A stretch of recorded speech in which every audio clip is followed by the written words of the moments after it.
Vaya panorama.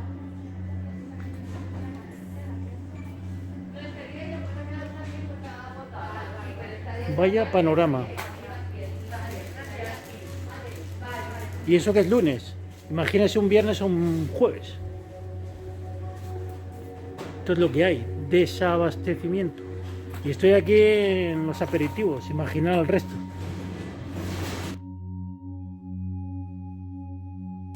¿Qué tal? Buenas tardes a todos y a todas. Buenas tardes, ¿cómo estamos desde Economía Futura Televisión para hacer un nuevo vídeo y reflexionar sobre algunas cosas que están pasando y bueno, vamos a decir ciertas cosas que importan a nivel general y a nivel macro, ¿vale? Aspectos generales. Bueno, ya sabemos todos que la inflación está por las nubes, pero no solamente en España, desde el país que os hablo, que ahora me encuentro en Madrid, sino en todos los países del mundo. La inflación está subiendo, pero ojo, no en todos los países. No nos equivoquemos, ¿eh? En Japón no. Y vuelvo a mencionar Japón. Y es que hay algo que admiro de Japón. Y una de las cosas es que la inflación no se traslada a las personas. Eso sí, a nivel empresarial, las empresas están sufriendo y hay un peligro de baja inversión a nivel a medio largo plazo. Pero volvemos a repetir que la economía está mal en todos los países. Unos para en un cierto nivel y otros en otro. Pero sí que me parece vergonzoso, ¿no os parece vergonzoso? La mayor parte de la gente está endeudada, pero me parece muy vergonzoso que los tipos de interés no estén subiendo ahora que es necesario. Porque sí es cierto que nosotros creemos que no van a subir, subirán un par de años y luego creo que volverán a bajar. ¿Por qué? Porque el nivel de deuda de los países es enorme. Pero ojo, porque estoy leyendo noticias que me parecen una auténtica barbaridad. Ya hay economistas a nivel de varios países que se están reuniendo a nivel privado y están hablando de cancelar y eliminar la deuda que tienen con los países con el Banco Central Europeo. Sí, una cosa que parece impensable, pero que yo desde este canal ya lo he dicho, que puede pasar una cancelación o destrucción de la deuda a nivel económico, a nivel mundial, sobre todo a nivel europeo, pero a nivel mundial, en Estados Unidos y a nivel de Europa. Mirar, si los países no han quebrado, hablamos de Grecia, España o un colapso financiero, ha sido porque el Banco Central Europeo compra deuda de los países, cosa que los inversores no se atreven a hacer. Pero cuando hay un respaldo de cuando salió Mario Draghi diciendo haré todo lo necesario y será suficiente, pues es que podemos ver que la mayor parte de la deuda que están comprando es el Banco Central Europeo. Y el Banco Central Europeo tiene una deuda que está estancada, que gracias a eso no hay un colapso financiero y no hay unas quiebras y no caemos en una deflación gracias al Banco Central Europeo. Pero estamos teniendo una inflación que es un empobrecimiento que parece que a nadie le importa. ¿Y sabéis por qué parece que a nadie le importa? Porque la gente está muy endeudada y sabe que si suben los tipos de interés hablando mal, les van a joder. Pero los ahorristas siguen perdiendo. Y lo que me tiene preocupado y por lo que realmente hago este vídeo es por lo que yo creo que vamos a una japonización. Y vuelvo a repetir, que hay una cosa que nadie está pensando y es el futuro de las generaciones. Las generaciones futuras, vuestros hijos. Es que estamos hablando de ahora cómo pagar las deudas, pero es que nadie se para a pensar qué pasará con la próxima generación. Cuando un piso, si estamos haciendo ahora imprimir dinero para que no bajen los pisos o mercado inmobiliario que está muy sobrevalorado, pongamos que un piso no lo dejemos caer y quitemos todo el ahorro a la gente y a la gente que está trabajando la empobrecemos. Vale, unas inversiones que valgan 300, 400 mil euros. Y me pueden decir ustedes, por favor, qué es lo que yo creo que vamos a una japonización, esta inflación y tipos de interés cero, inflación menos del 2%, 2%. ¿Qué joven se va a poder permitir? ¿Qué joven se va a poder permitir acceder a unas inversiones que están muy sobrevaloradas? Señoras y señores, tenemos un problema. Se llama baja productividad, se llama endeudamiento brutal y se llama simple y llanamente, es que no sé cómo decirlo, es que ¿quién va a poder luego comprar todas esas inversiones? ¿Es que nadie lo ha pensado? Es que si no dejamos caer la burbuja inmobiliaria y la estallamos, el crecimiento va a ser nulo en el futuro. Vamos a una japonización. Y yo creo que es lo que va a pasar, porque no se van a atrever a un colapso financiero. Por eso, al final, lo que va a pasar es que va a haber un mercado muy sobrevalorado, lo que pasa en Japón, y van a empezar a caer, cuando nosotros seamos mayores, van a empezar a caer en ese mercado inmobiliario. Y vamos a una japonización. ¿Qué es lo que está pasando en Japón? Que los precios bajan muy despacito y la gente joven, pues ya vemos cómo está en Japón. Es que están hablando de perdonar la deuda. Mirar, en todos los países hay una inflación muy alta, menos en Japón. Es que el alto precio, la subida del IPC, el alto precio de lo que compramos el día a día, es que en Japón no se traslada porque los gobiernos no permiten que las empresas lo trasladen a los ciudadanos. Pero en Europa y en Estados Unidos sí. Y el problema es que tenemos una inflación y no son capaces de subir los tipos de interés. Es que eso nadie lo ha pensado. Es un empobrecimiento. Y la gente no se atreve a decir nada porque está endeudada. Porque está endeudada, pero es que tenemos un problema de crecimiento y de productividad. Y ahora están haciendo todo lo posible para subir el desempleo, que no está subiendo, y ojo, porque nos va a traer también un grave problema, porque Grecia ha ido creciendo, pero a base de empobrecimiento de la clase media, que es lo que va a pasar, yo creo, en Europa, para que los precios de los inmuebles no bajen, va a haber un empobrecimiento. A ver, según el Banco Central Europeo, la cancelación de la deuda es ilegal, según los tratados. Pero bueno, ya sabemos cómo es el derecho internacional y cómo es la Constitución. Cuando quieren cambiarla, a nivel económico se cambia. Es muy fácil, de un día para otro. Por eso siempre están hablando de, no, es difícil, es imposible.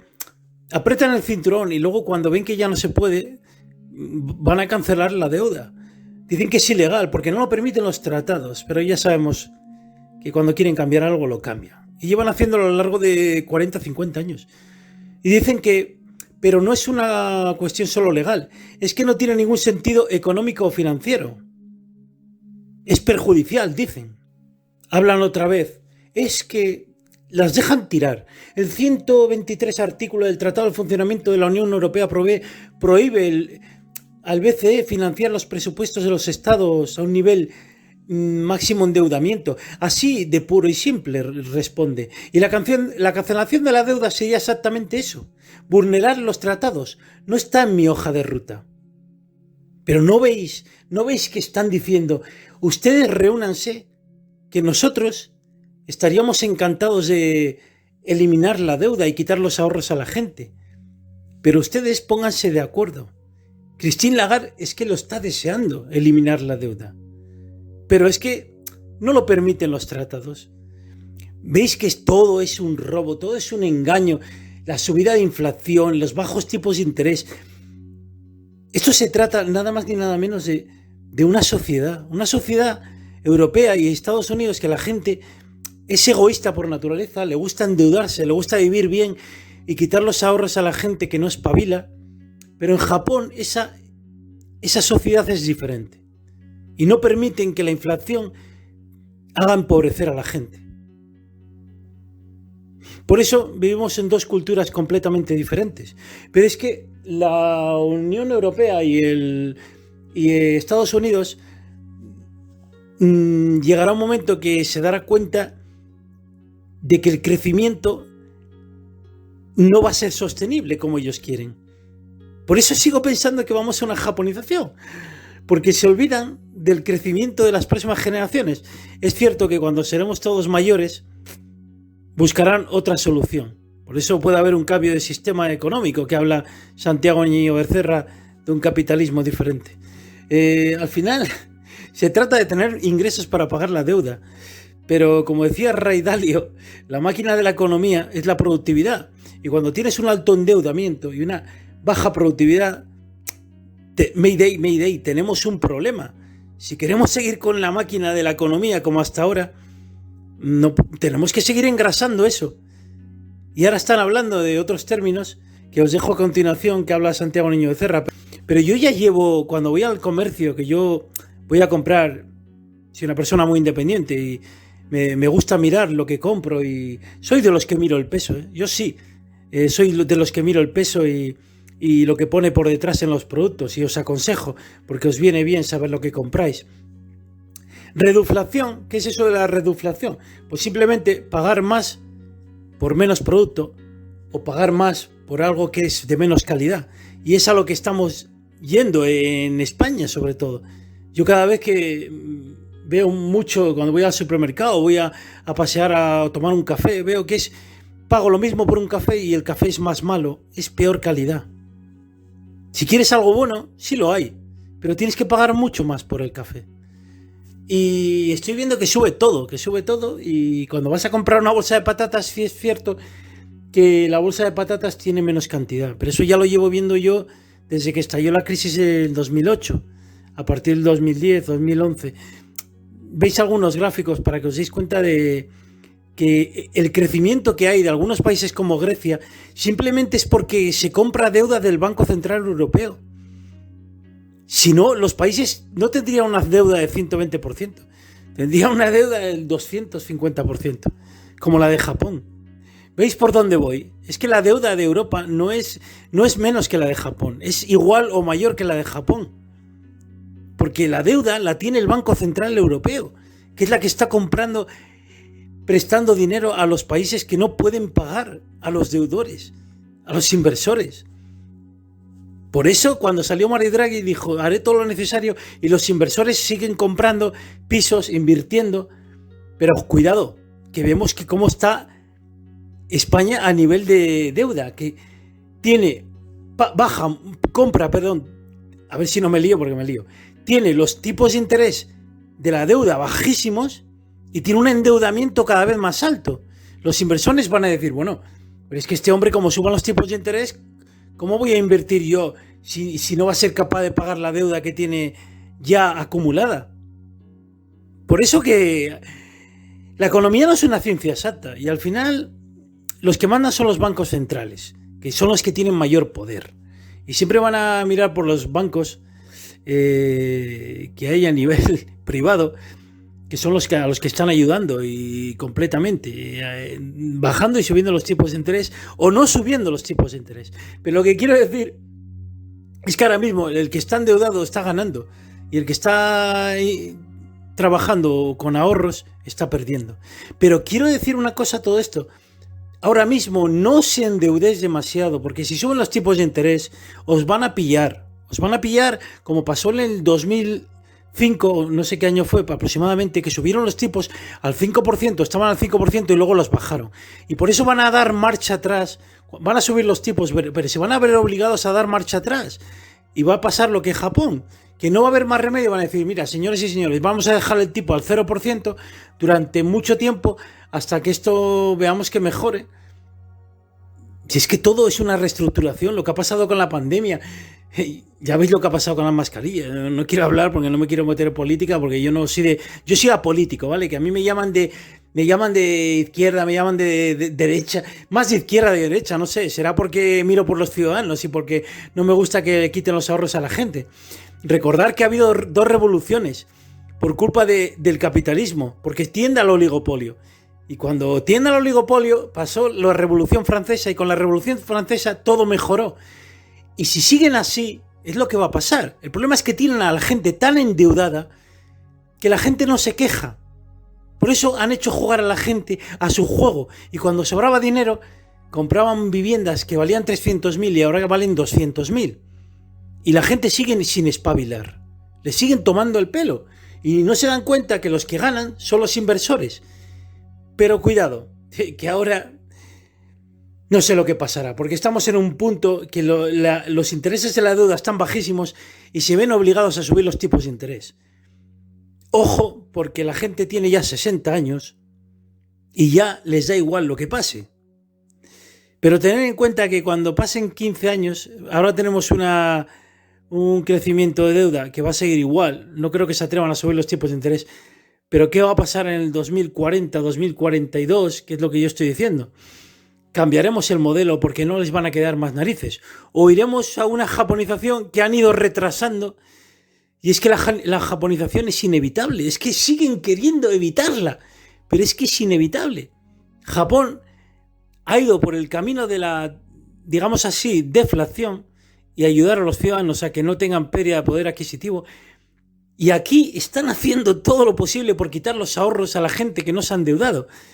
Pero veremos a ver lo que pasa, porque cuando tienes una deuda altísima, con unos intereses de deuda bajísimos, pues es que el problema es que lo que han hecho es bajar la oferta. Y ahora, cuando hay tanta inflación, ¿qué es lo que quieren hacer? O deben hacer, porque yo no le veo salida a todo esto. Bajar la demanda. Y eso es un empobrecimiento, señoras y señores. Un empobrecimiento. O cancelan la deuda. Pero algo va a pasar. Porque, señoras y señores, el crecimiento es nulo. El crecimiento es nulo. O va a estallar la burbuja. No hay otra. Porque aquí todo el mundo se cree que es millonario. Pero cuidadito, que estás montado en un globo y no te das cuenta. Buenas tardes, porque además tenemos un montón de datos económicos aquí pendientes. En Europa, la OCDE ve síntomas de ralentización. La actividad económica ha retrocedido un 0,17% en marzo con respecto al mes anterior en la zona euro. En China las empresas están sufriendo caídas de ingresos importantes porque hay además decenas y decenas decenas de millones de personas confinadas por la pandemia, y en Estados Unidos la inflación ha batido también un nuevo récord al alcanzar el 8%, que es la mayor, el 8,5%, ¿no? que es la mayor inflación en 4 décadas. ¿Qué nos indica todo este panorama, Santiago? Bueno, pues nos indica que el refrán aquel de que de aquellos polvos son estos lodos es verdad.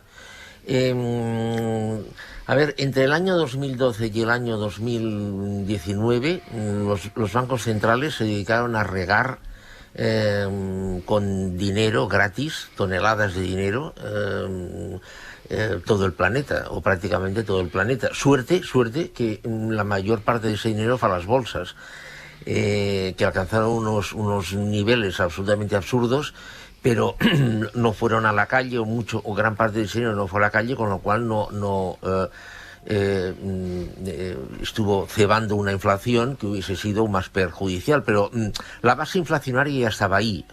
En segundo lugar llegó el virus. El virus que rompió las cadenas productivas y las cadenas logísticas y de distribución durante varios meses, y que luego, cuando ya empieza la recuperación de esas cadenas logísticas y productivas, no totalmente, porque seguía gente enferma, fábricas funcionando a medio gas, etcétera, etcétera, el precio de la energía se dispara.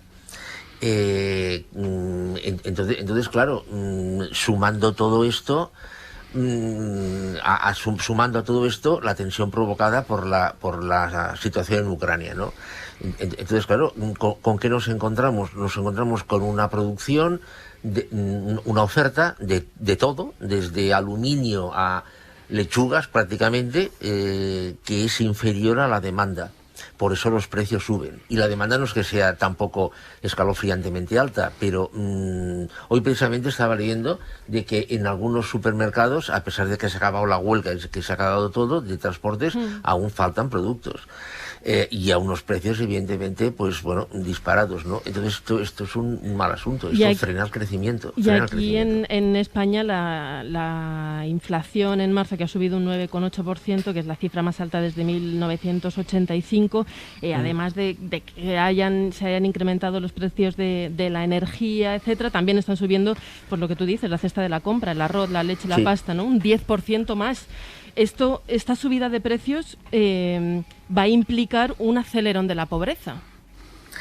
Sí, esto es muy importante porque la inflación tiene dos aspectos.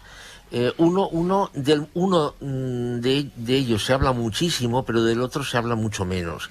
A ver, si sube el precio de algo, evidentemente tienes que pagar más para obtener la misma cantidad de ese algo. Eso es evidente, pero a la vez, y de eso se habla mucho menos, en el bolsillo te queda menos dinero para hacer otras cosas. Claro. En consecuencia, como las rentas salariales, fundamentalmente, ni en broma se están aproximando a este incremento de precios, y como teniendo en cuenta que para la mayoría de las personas su renta llega de los salarios, claro, evidentemente la pobreza aumentará. Y con esto, Santiago, hoy mismo se ha publicado el barómetro del CIS, que a mí me interesa mucho más en los factores colaterales, no estrictamente políticos, más difíciles de manipular. Entonces se le pregunta a los encuestados, ¿qué opina de la situación económica en general de España? Y el 72% que es mala o muy mala, y sería muy fácil, creo, alcanzar el consenso. Pero cuando les preguntan, ¿y su situación económica personal? Entonces el 65% es buena o muy buena. Entonces, si a cada uno le va muy bien personalmente, ¿cómo puede ir mal el país colectivamente? ¿O qué hay? ¿Nos engañamos a nosotros mismos sobre lo que está pasando? Pues, bueno, algo de eso hay. Es decir, pero esto pasa en todas las encuestas, en las cuales se pregunta sobre un colectivo y sobre la propia situación personal. Parece ser que es humano que una persona encajada en un conjunto ve las cosas de una forma mala, muy mala, pero luego su situación particular en comparación de ese conjunto la ve menos mala. Parece ser que esto es algo que es psicológico, algo que es y que es ilógico por otra parte, pero es psicológico. No me extraña en absoluto. Podríamos discutir los porcentajes, pero no el sentido de la encuesta. Pasa siempre. Sucede. Yo tenía una pregunta. Sí, Azara.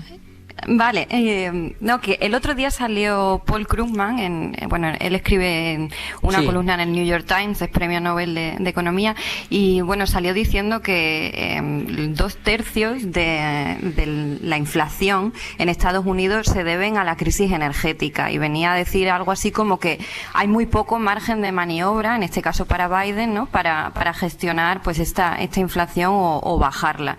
Y creo que tendemos siempre a culpar al gobierno de fulano o al gobierno de Mengano, pero ¿hasta qué punto, Santiago, crees tú que existe margen de maniobra, o que realmente pues en la capacidad de un gobierno está bajar la inflación muchísimo en un contexto de crisis global, sobre todo energética?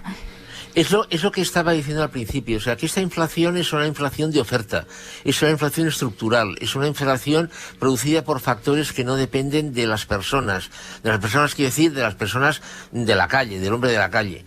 Del ciudadano de a pie. Es una inflación que depende de una falta de producción o de una energía. Bueno, yo no he calculado esto. Si el profesor Krugman esto lo ha calculado, pues supongo que está bien calculado. Lo que pasa es que normalmente cuando se piensa en una energía cara y en el impacto de una energía cara, siempre se piensa en la electricidad que consumes en casa y cuando llenas el depósito del automóvil. Pero cuidado con esto. Cuando compras un paquete de champiñones, un blister de champiñones en el supermercado, ahí también hay energía. Es decir, la energía de tratar los champiñones, de producir el blister, de empaquetar en el blister los champiñones, etcétera, etcétera. Es decir, el coste de la energía nos viene de forma directa a través de las facturas que pagamos y de forma indirecta a través de los productos que consumimos, porque interviene la energía en su fabricación. Y la verdad, ahí el gobierno no puede hacer absolutamente nada. Bueno, cuidado, no puedo hacer nada un gobierno en un sistema capitalista. Si resulta que pasamos a un sistema de economía planificada y totalmente regulada, esa es otra historia. Pero yo creo que nadie se plantea eso. O sea que totalmente de acuerdo. Un gobierno no puede intervenir en nada para esto. Hoy mismo tenemos una inflación del 10%, es decir, que mensualmente perdemos casi 1 euro de cada 100 que tenemos. Un ahorrador de 10.000 euros, que es incluso modesto para España, pierde 100 euros mensuales a cambio de nada, que se van por el desagüe. Tú hablabas, Santiago, de las ayudas masivas, primero con la crisis económica y luego con la pandemia. Entonces yo te pregunto, ¿estas ayudas que han devaluado el dinero han compensado? ¿Valían la pena? ¿Se tenían que hacer con el efecto que han tenido? A ver, es que aquellas... claro, es que a toro pasado, plantearse las cosas a toro pasado... A ver, es que si aquellas ayudas no se hubieran hecho, hubiese sido un cataclismo. O sea, hubieran habido quiebras masivas, hubieran habido cierres en cadena. En Estados Unidos, por ejemplo, no se hicieron ERTEs, no se hizo una figura parecida al ERTE. Entonces, los despidos se dispararon. ¿Qué es lo que hizo el gobierno? Bueno, el gobierno lo que hizo fue incrementar los subsidios de desempleo y ahora, bueno, pues se está volviendo a contratar de nuevo a la gente. Yo sinceramente, yo creo que aquellas ayudas tenían que darse. Lo que tal vez hubiese tenido que analizarse a quién se daban aquellas ayudas, porque si recordáis, en un principio se habló, lo que pasa es que se habló solo una semana del tema, porque es un tema feo. Se habló de que la pandemia iba a servir para que las empresas zombie, aquellas empresas que no tienen lógica de que existan y que están existiendo a base de ir con un zapato y una alpargata, impagando esto, no pagando al otro, pidiendo una prórroga de pagos, etcétera, etcétera, se irían al traste. Esto de momento no ha pasado. La PIMEC, la Asociación Catalana de la Pequeña y Mediana Empresa, ha hecho una estimación de que hasta el 40% de las empresas pueden impagar los créditos ICO. Claro, es que a ver, yo creo que aquellas ayudas, o sea, no podían no darse, digámoslo así. Santiago, estamos hablando mucho de inflación, pero tú dices, no hablamos tanto de reduflación, que es un fenómeno que también se está produciendo. ¿Qué es reduflación? Bueno, la reduflación es un fenómeno que ahora se habla de él, pero no es nuevo. Hay literatura sobre el tema. Esto consiste, por ejemplo, en un paquete de pasta de sopa de 1 kilo. Bueno, pues le sacamos 50 gramos o 75 gramos y no le subimos el precio o se lo subimos menos de lo que en realidad se le tenía que subir. La persona que compra aquel paquete de pasta de sopa pues dice, vaya, no ha subido de precio. Luego después pero compra menos cantidad, se dará cuenta digamos. de que falta Claro. ¿Cómo? Que no sube de precio, pero compra menos cantidad por el mismo precio. Exactamente. Luego, posteriormente, se dará cuenta de que faltan 75 gramos. Hombre, si faltaran 200, evidentemente se daría cuenta, pero tanto nos falta. ¿Y esto es legal? Claro, la pregunta automática es, ¿esto es legal? Es legal, siempre y cuando en el paquete se ponga el peso. Lo que pasa es que ¿cuántas personas comprueban el peso de lo que compran? En un paquete de 1 kilo, pues bueno, sí, ya sabes que es 1 kilo, ya sabes que es 1 kilo. Pero, por ejemplo, hay una marca de yogures que se venden en España que ha reducido 5 gramos la cantidad de cada yogur. Bueno, a mí si me preguntan cuánto pesa un yogur, la verdad es que no lo sé. Claro. Y si me quitan 5 gramos, pues posiblemente no me entero, no, posiblemente no seguro. Ahora, claro, si tenemos en cuenta 1 millón de yogures, pues caramba, 5 gramos por 1 millón ya es una cantidad respetable. Ya. Escuchando a Santiago me da la sensación, ¿no?, de que el ciudadano está completamente desprotegido sí, es que ante lo que quiere hacer la empresa, ¿no?, en o el perjudicar mercado global. al ciudadano. Claro, mi pregunta es, Santiago, que muchas veces os pedimos, yo creo, a los expertos en economía que seáis un poco como la bruja que mira y adivina el futuro, ¿no?, que mira la bola, pero vamos a ver a las clases obreras que ya están, ¿no?, temiendo no solo la inflación, es también la reduflación de la que hablábamos, es también la subida del Euribor, por ejemplo, que afecta a las hipotecas. Vamos a ver a las clases obreras de nuevo perder poder adquisitivo mientras ven que sus salarios no suben, como lo hemos ido viendo en 2008, en la crisis del coronavirus que colea. No, perdona, es que los trabajadores y trabajadoras ya han perdido poder adquisitivo. A ver, es que el año pasado, es que ya nos hemos olvidado de que en enero la inflación, en enero no había guerra en Ucrania, nadie hablaba de guerra. En enero la inflación en España cerró en el 6,1%. Entonces, los salarios, ahora se está discutiendo de que, y aún no están de acuerdo, que suban el 3%. Entonces, claro, es que aunque mañana se volviera una norma, este es otro de los problemas que tiene la inflación. Aunque mañana, debido a un milagro o a un rayo cósmico que llegue a España, la inflación se colocara en el 1%, o sea, la pérdida de poder adquisitivo que se ha tenido ya no se recupera. O sea, ese es otro de los problemas que tiene la inflación. O sea, que la respuesta a tu pregunta es un rotundo sí. O sea, se va a perder poder adquisitivo. La mayoría de las españolas y de los españoles que trabajan vamos a perder poder adquisitivo, por descontado que sí. Y la tragedia es que eso se suma al que ya hemos ido perdiéndonos desde 2008 paulatinamente y a lo largo de una serie de... Pues nada, exactamente. Santiago, siempre te escuchamos, se me queda con la moral por los suelos. Ceniza total, perdón. Hay que ver lo que hay. Nada, muchísimas gracias, Santiago. Disfruta a pesar de esta situación de la Semana Santa. Muy bien, gracias, igualmente.